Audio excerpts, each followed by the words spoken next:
આ સત્સંગ સાચો છે, આ સ્વામિનારાયણ ભગવાન સાચા છે. અને સ્વામિનારાયણ ભગવાને જે આપણને વારસો આપ્યો, એમની આ ગુરુ પરંપરા, એ પરમ સત્ય છે એવું જ્યારે આપણને સમજાય ત્યારે એનો કેફ ડબલ થઈ જાય. કેમ કે મહારાજની બહુ જ મોટી કરુણા એમણે આપણને અન્ન અને વસ્ત્ર માટે ક્યારેય દુઃખી નહીં થવા દે એવું વરદાન આપ્યું, તો એમની કરુણા છે જ. એમણે આપણને અંતકાળે ધામમાં લઈ જવાનું વચન આપ્યું છે અને આજની તારીખે વચન પાળે છે. એ તો આપણા માટે મોટા ભાગ્યની કે કરુણા એમની છે જ. પણ એમનું જે આ વચન કે હું પૃથ્વી પર પ્રગટ રહીશ, આ જીવને જ્યારે ભરતખંડમાં મનુષ્ય દેહ આવે ત્યારે ભગવાનના અવતાર કે ભગવાનના સાધુ જરૂર પૃથ્વી પર વિચરતા હોય, એ જે એમણે આપણને વરદાન આપીને ન્યાલ કરી દીધા મહારાજે, આ ગુરુ પરંપરા આપણને આપી. અક્ષર બ્રહ્મની ગુણાતીત ગુરુ પરંપરા, ગુણાતીતાનંદ સ્વામીથી લઈ અને આજે મહંત સ્વામી મહારાજ સુધી આજે છઠ્ઠી પેઢી ચાલે છે. આમ જુઓ તો આધ્યાત્મિક રીતે તો પહેલી જ પેઢી છે યોગી બાપાના કહેવા પ્રમાણે, પણ આમ જુઓ તો આ છઠ્ઠી પેઢી ચાલે છે. 6 પેઢી સુધીની, હજી તો હજારો પેઢીઓ ચાલવાની છે ને લાખો ચાલશે. અહીં મહંત સ્વામી મહારાજ અહીંયા જ્યારે 2018ની સાલમાં એમની જન્મ જયંતિ ઉજવણી, ત્યારે સ્વામી બોલેતા, સ્વામી કે કરોડો પેઢીઓ પાછળ આવવાની છે. એટલે એમાં તો પાછળ ચાલવા, પણ અત્યારે ખાલી છઠ્ઠી પેઢી ઉપર આપણે છીએ. 6 પેઢી સુધીની આવી તેજસ્વી, એવી ને એવી તેજસ્વી ગુરુ પરંપરા આપણે દુનિયામાં શોધવા જઈએ તો મળે નહીં. એક ધારી તેજસ્વીતા જે ગુણાતીતાન સ્વામીમાં દેખાય, એ જ તેજ ભગતજી મહારાજના વખતમાં હોય, એ જ શાસ્ત્રીજી મહારાજના વખતમાં હોય, એ જ યોગી બાપાના વખતમાં, એ જ પ્રમુખ સ્વામી મહારાજના વખતમાં, ને એ જ અત્યારે મહંત સ્વામી મહારાજના વખતમાં આપણે જે અનુભવીએ છીએ આ ગુરુ પરંપરાની, શું અનુભવાય છે આપણને? સાચો મળ્યો છે સત્સંગ, એમની સચ્ચાઈ અનુભવાય છે. મહંત સ્વામી મહારાજ અનાદિના પુરુષ છે, પણ એમણે પોતાના જીવનમાં જે એક પ્રસંગ ઉપસ્થિત કર્યો કે ગુરુને કઈ રીતે જોવા જોઈએ આપણને શીખવ્યું. એમના જીવનનો પ્રસંગ છે કે જ્યારે પૂર્વાશ્રમની અંદર આણંદમાં રહેતા હતા, યોગીજી મહારાજ ત્યાં આણંદ પધાર્યા હતા અને પછી આણંદથી વિદાય થવાના હતા. અને એ વખતે ગાડાની અંદર સામાન ગોઠવાતો હતો, પોટલા, અને ત્યાં દૂર ગોયા તળાવની પાળ ઉપર વિનુભાઈ પોતે બેઠા હતા. યોગીજી મહારાજે એમને નજીક બોલાવ્યા. ખબર નહોતી કે શેના માટે બોલાવે છે. કદાચ એવું હોય કે આ પોટલા ઉચકવા માટે બોલાવતા હશે, પણ યોગીજી મહારાજે એમને પાસે બોલાવ્યા.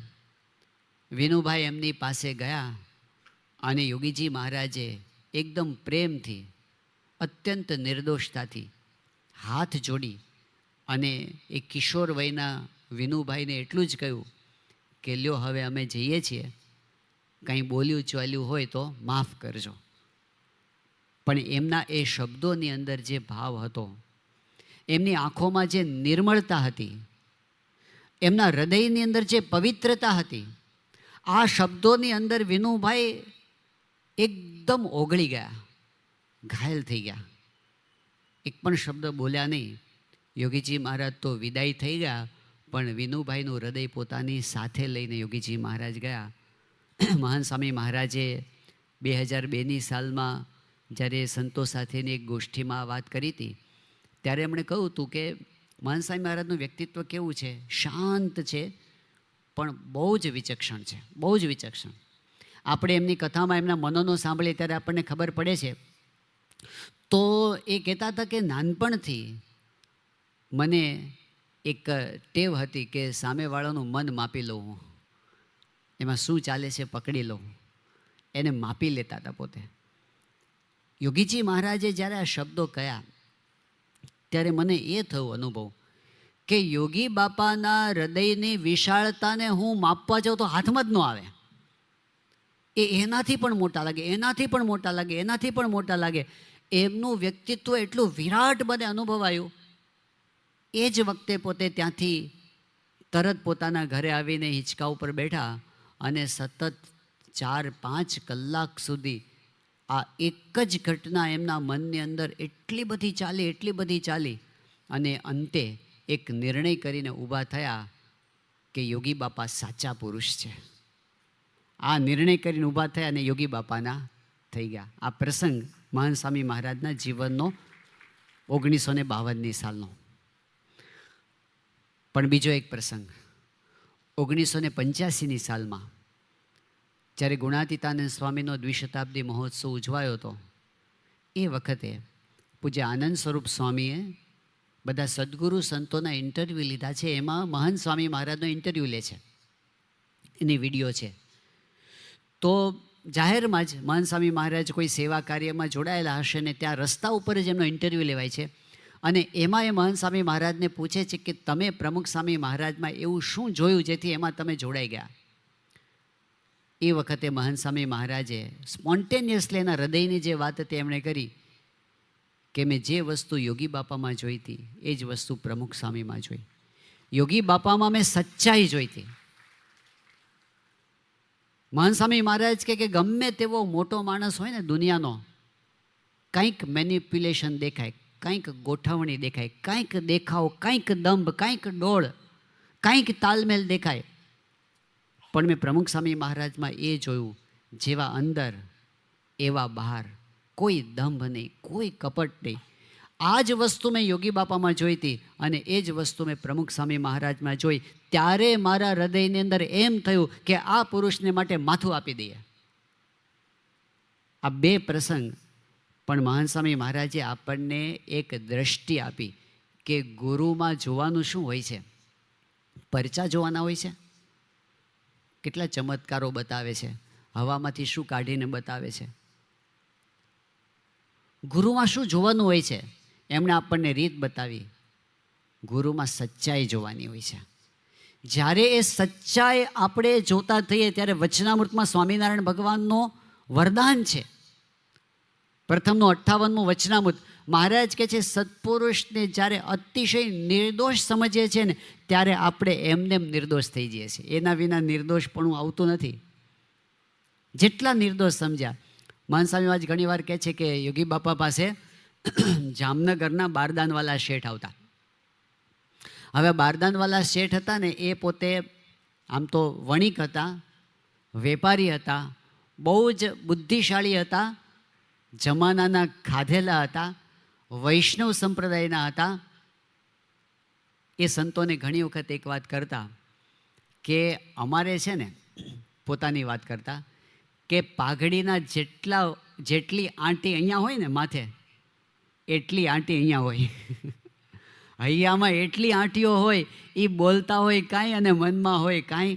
કેટલી આંટીઓ રાખીને એ વ્યવહાર કરતા હોય. તો એ કે અહીં જેટલી આંટી હોય ને પાઘડીમાં એટલી આંટી અમારે અહીંયા હોય. પણ યોગી બાપાની નિર્દોષતા જોઈ અને બધી આંટીઓ છૂટી ગઈ.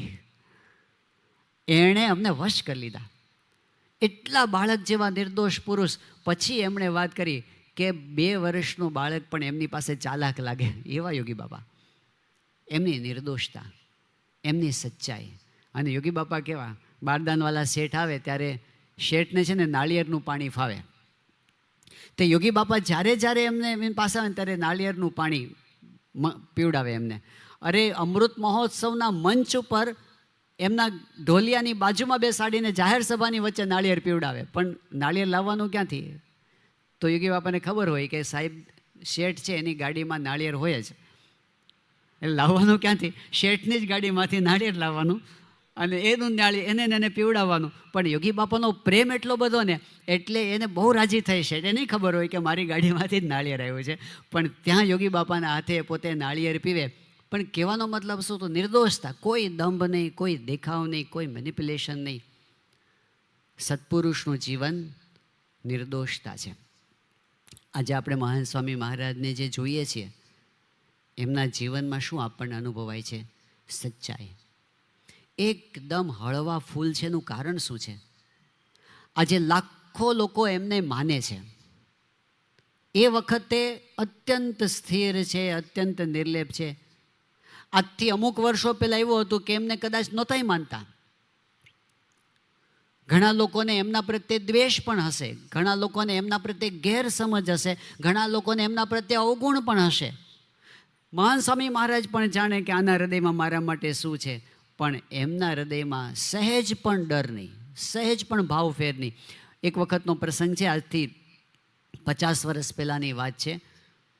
એ વખતે મુંબઈ દાદર મંદિરમાં સંતો રહેતા હતા. યોગીજી મહારાજ ધામમાં ગયા પછીના તરતના 2-3 વર્ષ પછીની આ વાત છે. એ વખતે ઠાકોરજીનું જે દાદર જૂનું અક્ષરભવન હતું, એમાં જે જગ્યાએ સિંહાસન રહેતું હતું ઠાકોરજીનું, એ સિંહાસનની પાસે જ મહાન સ્વામી મહારાજ પોતે ત્યાં જમીન ઉપર પથારી કરીને રાત્રે સૂઈ જતા. તો રાતના કંઈ 12:30-1 વાગ્યાનો સમય હશે, અને એક વ્યક્તિ આવ્યા અને એમને જગાડ્યા, એકદમ હલાવ્યા અને જાગ્યા મહાન સ્વામી મહારાજ. તો સામે જતા એમણે કીધું કે તમે સૂતા છો, પણ ઉપર એટલે ઉપરના માળે તમારા માટે શું વાતો થાય છે તમને ખબર છે? તમારા માટે કેવા આક્ષેપો થાય છે તમને ખબર છે? તમે સૂતા છો. હવે એ જે જગાડનાર હતા એમને મહાન સ્વામી પ્રત્યે પ્રેમ હતો, એમના પ્રત્યે હેત હતું, એટલે એમને એકદમ ઉદ્વેગ થઈ ગયો હતો કે તમારા માટે આવી ખોટી ખોટી વાતો થાય છે. મહાન સ્વામી મહારાજ પથારીમાં બેઠા થયા. સ્વામી માથે આમ પેલું ગાતર્યું ઘણીવાર ઓઢી લેતા, અને ત્યાં સિંહાસનની સામે ઠાકોરજી હતા. એમની સામે સ્વામીએ હાથ જોડીને કીધું કે મહારાજ બેઠા છે, સ્વામી બેઠા છે, અને જે કરે છે બધું સારું જ કરે છે, આપણને કોઈ ફિકર નથી, બધું સારું થશે.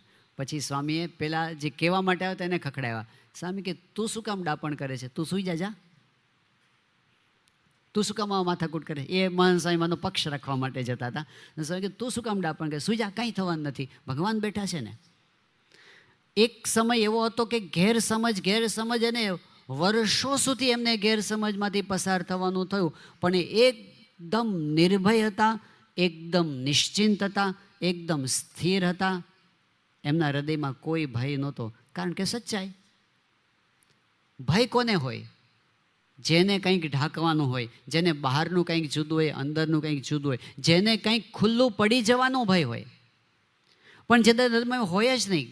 એપ્રિલ 2022ની અંદર મહાન સ્વામી મહારાજ ત્યાં સુરતમાં હતા, અને એ વખતે એમણે સવારના આશીર્વાદમાં એક અદ્ભુત વાત કરી હતી. ત્યાંના છાત્રાલયના વિદ્યાર્થીઓનો કાર્યક્રમ પૂરો થયો, અને પછી પૂજા પછીના આશીર્વાદમાં સ્વામીના 8-10 વાક્યોના આશીર્વાદ હતા, પણ એ વાક્યોમાં એટલો બધો અનુભવનો અર્ક હતો. એક સ્વતંત્ર ઉપનિષદ બની શકે ને એવા એ મહાન સ્વામી મહારાજના વચનો હતા.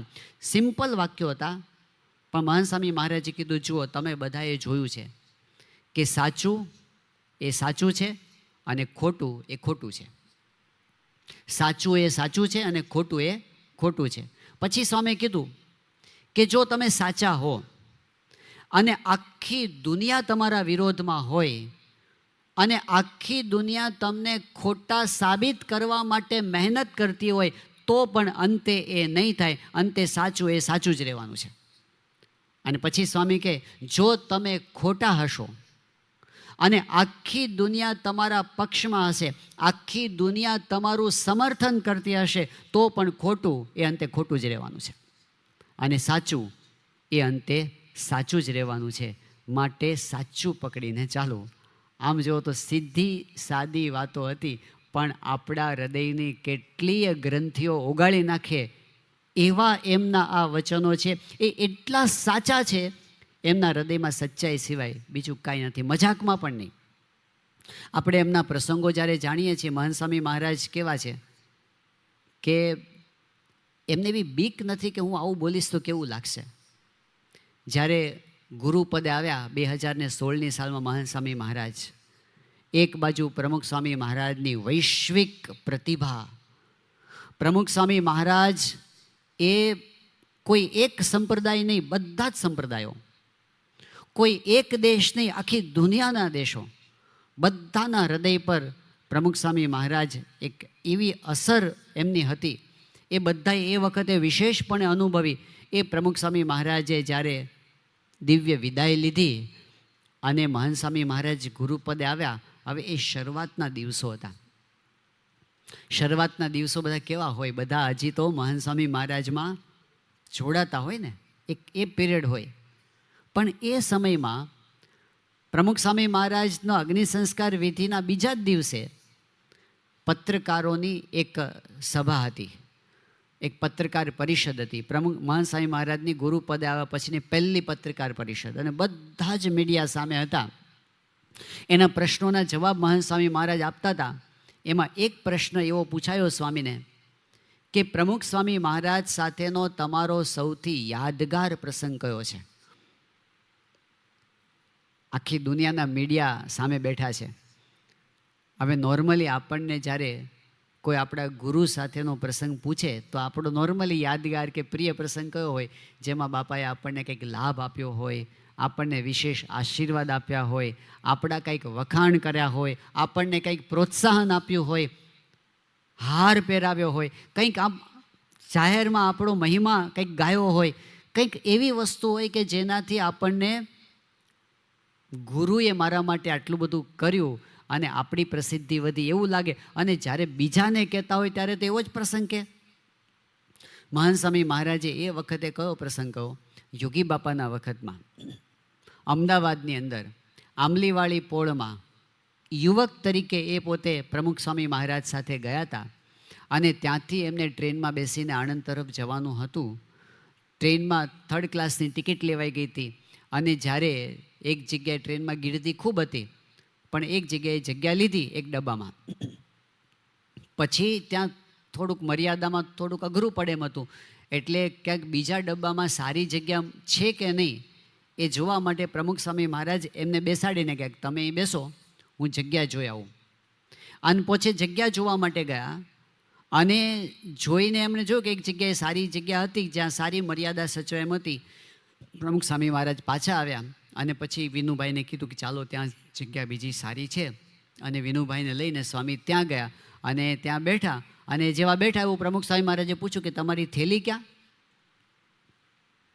તો થેલી તો ભૂલી ગયા હતા જ્યાં જૂની જગ્યાએ બેઠા હતા. તો પ્રમુખ સ્વામી મહારાજ કીધું તમે બેસો, હું તમારી થેલી લઈ આવું છું. એટલે એમને બેસાડીને પ્રમુખ સ્વામી મહારાજ પાછા ગયા અને જે જગ્યાએ થેલી મૂકી હતી ત્યાંથી પાછા લઈ આવ્યા. આ પ્રસંગ એમણે જાહેરમાં કહ્યો અને પછી એમણે કહ્યું કે હું સાવ બુદ્ધુ, ગુરુ એ હતા, શિષ્ય હું હતો, કોને કોની સેવા કરવાની હોય મને આટલી ભાન ન પડી. એ એમનો પ્રિય પ્રસંગ, જેમાં ગુરુનો મહિમા દેખાતો હોય અને પોતાનું ન્યૂનપણું દેખાતું હોય. એ મહંત સ્વામી મહારાજે પોતાનું બુદ્ધુપણું છે ને એ ગુરુપદે આવ્યા પછીની પહેલી કોન્ફરન્સની અંદર જાહેરમાં એણે જાહેર કર્યું. જો સહેજ પણ એવી ભાવના હોય ને કે હું શું બોલું તો મારી મોટપ સારી રીતે બહાર આવે, તો એવો પ્રસંગ સિલેક્ટ કરવામાં આવે. બરાબર? અને એવા પ્રસંગો છે, ઘણા બધા છે, એ કહી શક્યા હોત, પણ એમની નજરમાં એ છે જ નહીં અને ખરેખર નથી. એમને એક પણ વખત એવો વિચાર આવ્યો નથી કે ઝાઝા લોકો મને માને એ માટે મારે શું કરવું જોઈએ, કેવી રીતે બોલવું જોઈએ, કેવી રીતે ચાલવું જોઈએ. એની અપેક્ષા જ નથી, ઈચ્છા જ નથી. તો પછી એના માટેનો પ્રયત્ન ક્યાંથી થાય? ઘણી વખત સંતોને એમ થાય કે સ્વામી આમ બોલે ને તો સમાસ થાય. ત્યાં 2018ની સાલમાં અમેરિકાની અંદર એટલાન્ટામાં એક શિબિર ચાલતી હતી બાળકો કિશોરોની. મહંત સ્વામી મહારાજ તો પોતે સારંગપુર હતા અને ઓનલાઈન એમની જે સભા હતી એમાં મહંત સ્વામી મહારાજ અહીંથી લાભ આપવાના હતા. સામે બધા હજારો બાળકો કિશોરો બેઠા હોય અને મહંત સ્વામી મહારાજ સાથે વાર્તાલાપ ચાલતો હોય. એટલે તે જે સંચાલક હતા એણે મહંત સ્વામી મહારાજને પૂછ્યું કે સ્વામી તમે અત્યારે ક્યાં છો? એટલે એ લોકોને એવી ભાવના હતી સંચાલકોની કે મહંત સ્વામી મહારાજ એવું બોલે કે હું અત્યારે એટલાન્ટા છું, એટલે બધાને શું થાય કે અમારી સાથે છે બાપા, એમ દૂર છે પણ અત્યારે અહીંયા છે. એટલે અગાઉથી આ પ્રશ્નો મોકલી આપ્યા હતા. અને જે સેવક સંતોએ એમને પણ કહી રાખ્યું હતું કે બાપાને કહેજો આવી રીતે બોલે. અને સ્વામી બાપા પાસે પણ મહંત સ્વામી મહારાજ પાસે પણ વાત થઈ ગઈ હતી કે સ્વામી એ પૂછશે કે તમે ક્યાં છો તો તમારે શું કહેવાનું, કે તમારે એવું કહેવાનું અમે એટલાન્ટા છીએ એવું તમારે કહેવાનું. પણ જ્યારે પ્રશ્ન આવ્યો અને મહંત સ્વામી મહારાજને પૂછ્યું કે સ્વામી અત્યારે તમે ક્યાં છો, તો સ્વામી ખોટું બોલી જ ન શક્યા. સ્વામી કે અત્યારે અમે સારંગપુરમાં છીએ. એટલે સંચાલકને બોલવું શું કંઈ ખબર ન પડી. સ્વામી કે સારંગપુર અક્ષરધામ છે અને અમે એમાં છીએ. તો ઊંધું પડી ગયું. સ્વામી અમદાવાદમાં હતા અને તે વખતે ગુજરાતના deputy chief minister Nitinbhai Patel હતા. એમનો જન્મદિવસ હતો. એટલે એક સંતે નીતિનભાઈ સાથે ફોન જોડ્યો હતો અને એમના આશીર્વાદ મહંત સ્વામી મહારાજને અપાવતા હતા.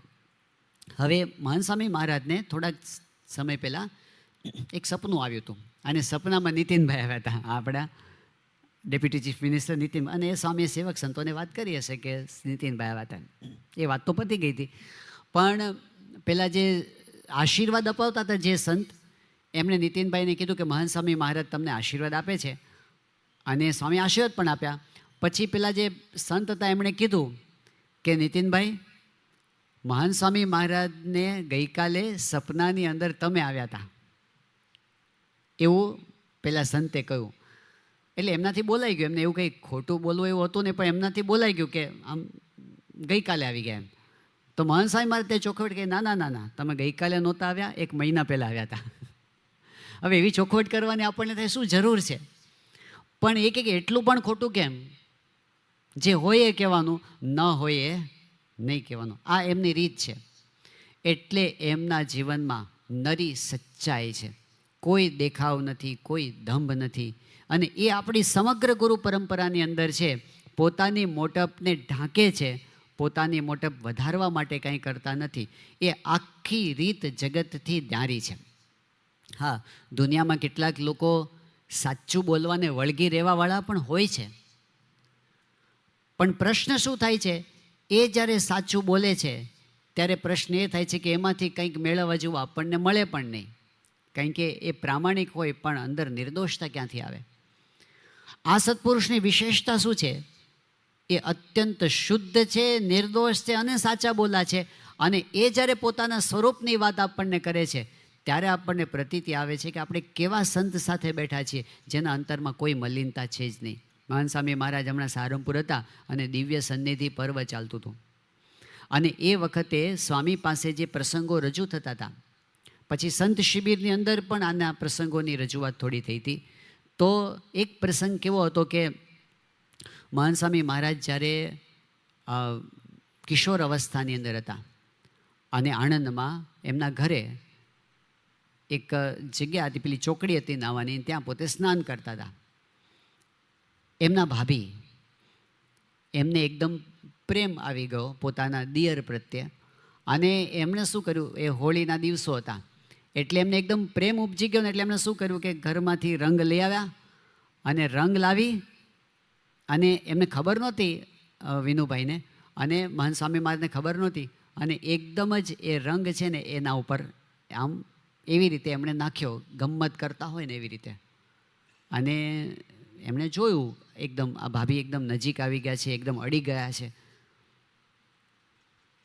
તો એમને ગમ્યું નહીં જરાય. અને ગમ્યું નહીં એટલે ક્યાં સુધી કે એમને એકદમ ઉબકાવવા માંડ્યા ઉલટીના.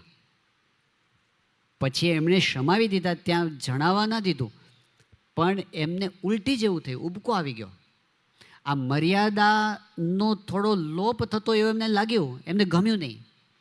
એવો જ બીજો પ્રસંગ એવો બન્યો હતો કે જ્યારે સ્પેશિયલ ટ્રેન યાત્રાની અંદર યોગી બાપા સાથે 1956ની સાલમાં ગયા હતા, અને તે વખતે એ પોતે ડબ્બામાં ચડવા માટે જતા હશે ને સામેથી કોઈક સત્સંગે હરિભક્તની દીકરી આવતી હશે અને બહુ સહજપણે પસાર થતા હતા. પણ એ વખતે પહેલાં જે બેન હતા સામે, એમણે જે મહંત સ્વામી મહારાજ પ્રત્યે જે એમની જે દૃષ્ટિ હતી એનો બરાબર નહોતી, એનો ભાવ બરાબર નહોતો, એમની રીત બરાબર નહોતી.